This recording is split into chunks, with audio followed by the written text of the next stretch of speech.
नमस्कार. आपल्या आयुष्यात कोण आपलं चांगलं चिंततं आणि कोण वाईट हे ओळखणं खरंच खूप महत्वाचं आहे, नाही का? तर आजची ही प्राचीन कथा आपल्याला बरोबर हेच शिकवणार आहे. आणि याची सुरुवात होते एका अशा प्रश्नाने किंवा म्हणा एका अशा समस्येने जी हजारो वर्षांपूर्वी जेवढी खरी होती तेवढीच आजही आहे. आणि ती म्हणजे चुकीच्या सल्ल्याचा धोका. तर ही गोष्ट सुरू होते कुठून? ही गोष्ट आहे पांडुक आणि लोहित नावाच्या दोन भिक्षूंबद्दल आणि त्यांच्यात सुरू असलेल्या एका संघर्षाबद्दल. आता हे भिक्षू काय करत होते? ते इतरांना सांगायचे की काहीही झालं तरी आपली मतं सोडून नका. याचा परिणाम काय? संघामध्ये वाद आणि मतभेद वाढायला लागले. त्यांचं मूळ युक्तिवादच हा होता की जर तुम्ही तुमची मतं सोडली तर समोरचा तुमच्यावर भारी पडेल.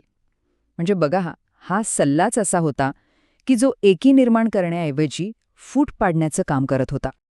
आता हे सगळं पाहून बुद्धांनी ठरवलं की यांना एक धडा शिकवायलाच हवा. आणि त्यासाठी त्यांनी एक जुनी गोष्ट सांगितली. आणि हीच गोष्ट आपल्या आजच्या चर्चेचा मुख्य भाग आहे. तर ही गोष्ट आहे एका तरुणाची. त्याची आई मरणासन्न होती आणि तिने त्याला त्याचा वारसा हक्क आणण्यासाठी दूर पाठवलं होतं. आणि ही काही साधीसुधी जबाबदारी नव्हती. त्याच्याकडे तब्बल 1000 सोन्याची नाणी होती. म्हणजे साहजिकच तो चोरांचं सोपं लक्ष बनू शकत होता. मग प्रवासात त्याला सगळ्यात आधी भेटला एक कोल्हा.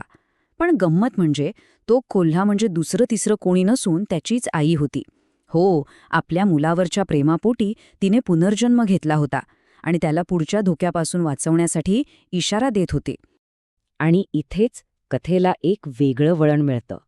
बघा, एकीकडे कोल्ह्याच्या रूपात त्याची आई त्याला वाचवायचा प्रयत्न करत होती, तर दुसरीकडे होता एक करकोचा जो त्याला धोक्यात टाकत होता.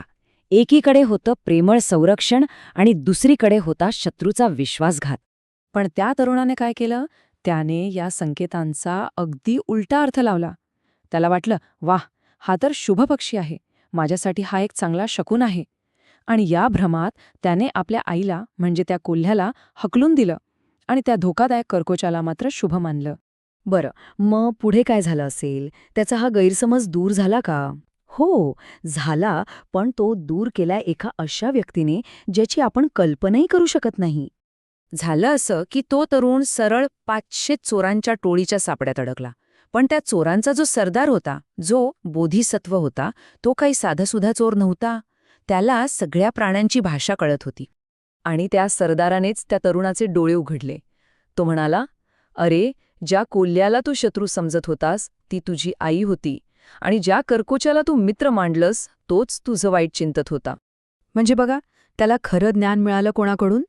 तर एका चोरांच्या सरदाराकडून. आणि त्याचा हा मूर्खपणा पाहून त्या सरदाराने दया दाखवली आणि त्याला त्याचे सगळे पैसे परत देऊन सुखरूप चाव दिलं. तर ही गोष्ट सांगून झाल्यावर बुद्ध पुन्हा मूळ मुद्द्यावर आले. त्यांनी पांडुक आणि लोहित या भिक्षूंना उद्देशून या कथेतला धडा समजावून सांगितला. बुद्धांनी अगदी स्पष्टपणे सांगितलं की जो माणूस चांगला सल्ला सोडून फक्त स्तुती करणाऱ्यांचं ऐकतो त्याची गत त्या तरुणासारखीच होते ज्याने आपल्यावर उडणाऱ्या त्या कर्कोच्यावर प्रेम केलं. आणि या कथेतून आपल्याला 4 प्रकारचे खोटे मित्र ओळखायला मदत होते. पहिला, जो फक्त खुश करण्यासाठी खोटी स्तुती करतो. दुसरा, जो प्रत्येक गोष्टीला होला हो करतो. तिसरा, जो विश्वासघात करतो. आणि चौथा, जो वाईट व्यसनांमध्ये सोबत करतो. या सगळ्यांपासून सावध राहायला हवा. तर ही प्राचीन कथा शेवटी आपल्यासमोर एक खूप मोठा प्रश्न उभा करते की आपल्या आयुष्यात असा कर्कोचा कोण आहे? आपण कोणाच्या बोलण्यावर विश्वास ठेवतोय? याचा विचार करायला लावणारी ही गोष्ट आहे.